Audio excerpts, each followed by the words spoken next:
Hey, what's going on, guys? It's Glenn here. Happy Monday. It's getting pretty late here at the time of this recording, but I wanted to get one more video in just to make sure that I'm getting something every week. This should be a pretty quick one. So a couple weeks ago, I had mentioned that there were like 5 main things that I was focusing on as far as ways I wanted to develop as an actor. And one of those was to develop like my emotional intelligence, learn how to be more in touch with my feelings and, be able to have more genuine emotion and presence when in my performances. And I think one of the things I mentioned then, and something I've been working on now, is this. It's a process called releasing, which it's a little bit difficult to explain, but it's kind of like a sort of meditation where you just spend time sitting with your emotions and kind of just being present with them. I've been learning about this from another YouTube channel called The Fearless Man, which has a lot of really great instructional material. I'll leave a link for them down in the description. But basically, what this exercise of releasing has allowed me to do, it's allowed me to become just a lot more conscious of the emotions that are going on in my body. And you know how when you have different emotions, like there's different sort of physiological sensations that go along with them. So like when you feel happy or when you feel anxious or when you feel stressed or irritated, like that all manifests itself in different ways in the body. You feel like different energy, different kind of pressures and stuff. And it's just been really helping me to become a lot more, be able to better articulate what's going on in my body when I have these kind of emotions. And a couple thoughts about that. So one thing is that I've learned that's been really valuable just for my like development as a person and whole quality of life is that starting to learn that you can have an emotion without being overcome by it. Like you can, if I have a bad emotion where I feel angry or I feel irritated, maybe somebody cuts me off in traffic or I've got a lot of work to do, I'm learning that I'm not my emotion.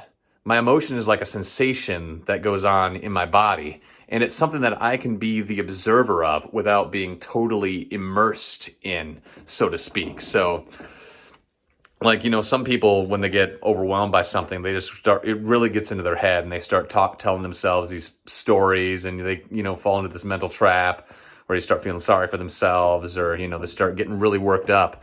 And I just realized that if you can take the time to step back and sort of identify that emotion and just sit with it, one, it has a lot less power because you're just acknowledging it. You're not judging it. You're just taking it as it is. And two, like I said, you realize that you can choose how you want to respond to your emotion. Like your emotions, we all have emotions. Like that's just, our body just responds in different ways based on, our biological makeup and based on our experiences, like how we've been conditioned to act. But just because we have these sort of instinctual emotional responses to things doesn't necessarily mean that we have to become a slave to them. And that's been a really interesting insight for me. And I've been starting to learn how to better realize what's going on there. So it just allows me to be, just a better steward, shall we say, of my emotions. It's an interesting way to think about this. I'm going into some really, unexplored territory for me. So I'm really curious to see where this continues to go. Then a second thing that I wanted to mention, which applies a bit more to the whole acting side, is that as you start to become more conscious of the sensation of what an emotion is in your body, like you can have a sense of like, okay, this is what fear feels like, this is what joy feels like, this is what anger feels like, and blah, blah, blah.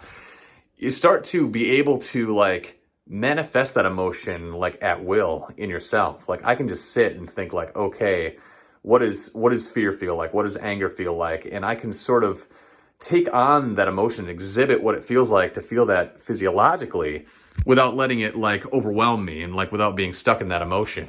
And I'm finding that to be a really interesting exercise as I'm starting to be able to, provide better reads and be more present with my voiceover work. Where, historically, where if I wanted to like get really angry or get really sad, I would have to think of, something that, a specific event that really, got to me emotionally. Like I think about my ex-girlfriend breaking up with me or something, or, some argument I had with a coworker or something I'd experienced in the past. And, that works for a lot of people and a lot of people do that. But then at the same time, it kind of sucks that every time you have to give an emotional response, you got to like bring up some old trauma going on in your life and have to like relive memories that you don't necessarily want to explore all the time. So I'm learning that I think as I start to strengthen my emotional muscle, so to speak, it becomes easier to exhibit these sort of emotions without having like a specific memory tied to it and without being like really emotionally overcome by it. So that's been a really interesting journey that I've been taking, both in regards to being able to better handle my own emotions and stresses in life, as well as learning to be more present in my performance and develop as an actor, and how I can channel and take these emotions to, be more present and make my performances feel more real and personal, and not just trying to intellectually think about how do I make things sound, but to actually feel the emotion of the situation. So that's the one thing that I've just been thinking about this last week. Another quick update for the channel. I got a channel update. I recently downloaded a program, Adobe Premiere Elements. So I'm finally starting to play around with that, hoping to learn a little bit more about video editing and maybe bring in some additional production value to this stuff and not just be a guy talking to his phone. So yeah, exciting stuff. Looking to see, where the channel continues to go. As always, appreciate you guys tuning in. Appreciate, checking my stuff out, ever being part of the conversation. Always love it. Always love, getting the interaction with other people. Anyway, wish you guys a fantastic rest of your week. Wish you guys success in all of your endeavors, and I will catch you on the flip side. Take care.